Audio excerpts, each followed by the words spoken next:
E aí, pessoal, graça e paz. Como muitas pessoas me conhecem aí, há uns anos atrás eu trabalhava com a divulgação da escatologia, algumas igrejas dando palestras e estudos, né, principalmente de escola bíblica. Então muita gente tem me pedido para falar a respeito do coronavírus, dessa pandemia que a gente está vivendo aqui. Bom, o que acontece? As pessoas perguntam se isso está na Bíblia, se a Bíblia diz alguma coisa a respeito disso. Que a Bíblia diz a respeito do coronavírus é lógico que não, porque é algo novo. Apesar do vírus ser de origem animal, pode estar presente nos animais desde sempre. A respeito do coronavírus não vai falar, mas vai falar algo parecido. Os textos que a gente mais usa para falar a respeito desses acontecimentos, Mateus capítulo 24, Marcos capítulo 13 e Lucas capítulo 21. São textos praticamente iguais, com poucas diferenças. Bom, a gente usa para falar sobre isso. Não é exatamente sobre isso que Jesus estava falando quando ele... Okay?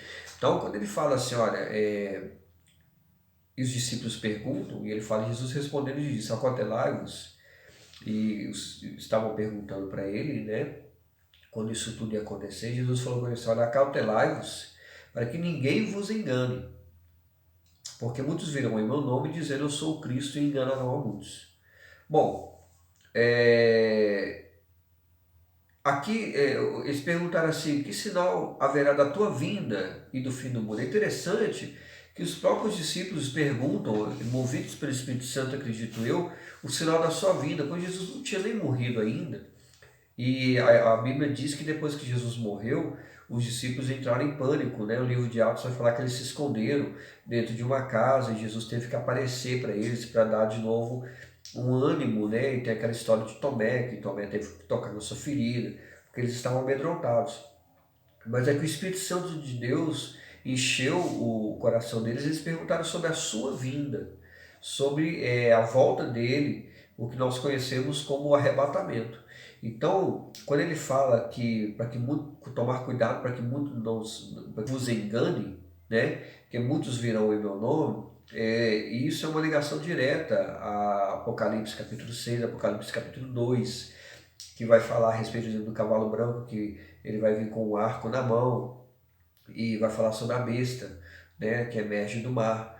Isso é a figura de um homem que nós chamamos na teologia do anticristo, que ele vai ser usado por Satanás para governar o mundo após o caos que vai ser causado pelo arrebatamento. Então vai ser causado um transtorno mundial, porque muitos cristãos são líderes, são profissionais, são chefes de empresas, chefes de Estado, e eles vão ser arrebatados, e isso uma grande parte da população ela vai sumir, vai haver um caos, vai surgir um homem para trazer a paz. E quando ele fala assim, olha, eu ouvireis rumores de guerra, olhai, mas não vos assustei, porque é mistério que isso tudo aconteça. Porque se levantará nação contra nação, reino contra reino, haverá fome, peste, terremoto em vários lugares. Então Jesus está dando aqui uma cronologia, uma linha do tempo do arrebatamento da grande tribulação, porque quando você vai ler em Apocalipse, que se abre os 7 selos, as 7 trombetas e as 7 taças, tudo que está escrito aqui, em Apocalipse capítulo 6 também, quando fala dos cavaleiros, né, do Apocalipse, os 4 cavaleiros, eles vão trazer fome, guerra, morte, destruição. E quando a guerra, uma guerra de nível mundial, vai acontecer durante a grande tribulação, e os rios se transformam em sangue, pedras de fogo, bolas de fogo caindo do céu, a plantação sendo destruída. Isso vai trazer o que? Isso vai trazer morte, vai trazer o colapso do sistema de saneamento de todo mundo, água potável, esgoto, e então os corpos vão estar jogados, né, sobre a terra, vai haver doença por causa disso, não vai ter saneamento, vai haver destruição, vai haver... a fome vai reinar por causa da guerra, porque é isso que a guerra causa, né? Fome, ela causa morte e destruição. E terremotos em vários lugares, ou seja, os firmamentos da terra serão abalados.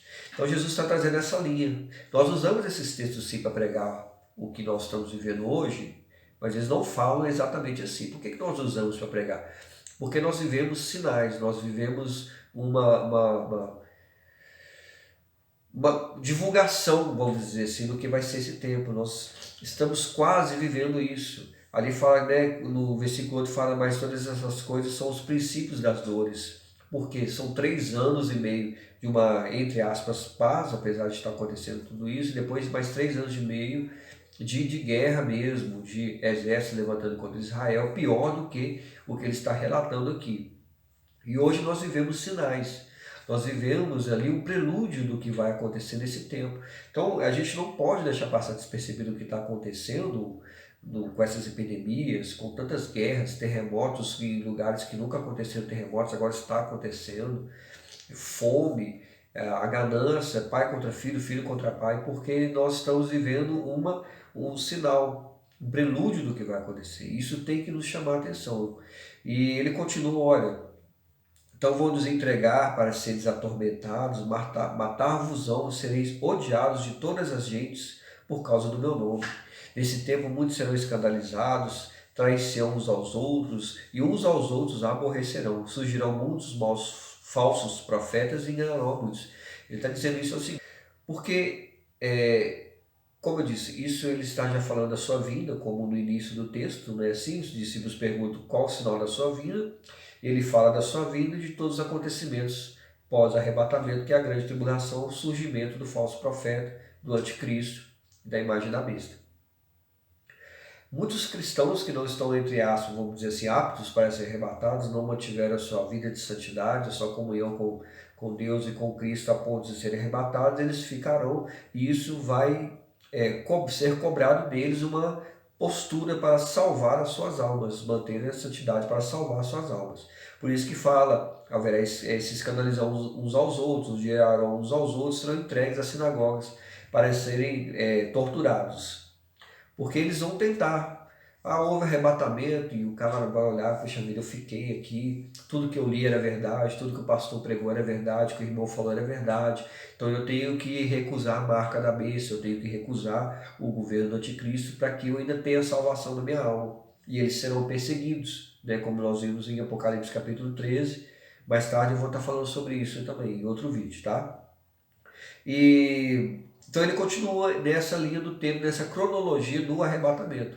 Então, como eu disse, esse texto a gente usa, mas é exatamente o que a gente está vivendo? Não. Mas nós usamos ele porque ele é uma demonstração do que já está por vir, já está às portas, já está quase acontecendo. Então, Jesus vai falar, né, que se multiplicar a iniquidade, o amor de muitos se esfriará, mas aquele que perseverar até o fim será salvo, ou seja, esses que ficarem e rejeitarem a marca da besta, o governo do anticristo, ainda haverá salvação. Daniel capítulo 9 também fala sobre isso.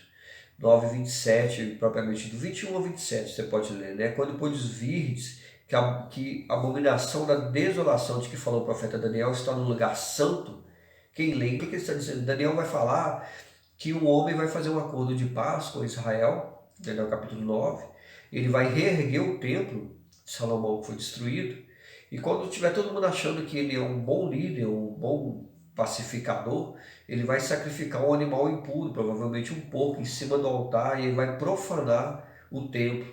E isso vai ser uma das coisas que vai desencadear uma guerra, que é a batalha do Armagedon, que está em Apocalipse, e nações se levantarão contra Israel. Então, assim, sobre o coronavírus, realmente a gente não tem nada escrito. Mas esses textos que falam a respeito de destruição, de morte, de epidemias, de doenças, de guerra, eles são textos que Jesus falou a respeito da grande tribulação, porém o nosso tempo é um tempo que está sendo preparado para que tudo isso aconteça. Nós estamos vivendo muito do que ele está dizendo que vai acontecer. Então é para realmente ficar alerta, manter nossa vida de santidade, manter uma vida de comunhão com Cristo, para que quando no início do texto que ele fala, né, que vai vir buscar a sua igreja e esteja apto para subir com Cristo. Amém? Espero que tenha ajudado alguma coisa e Deus abençoe vocês.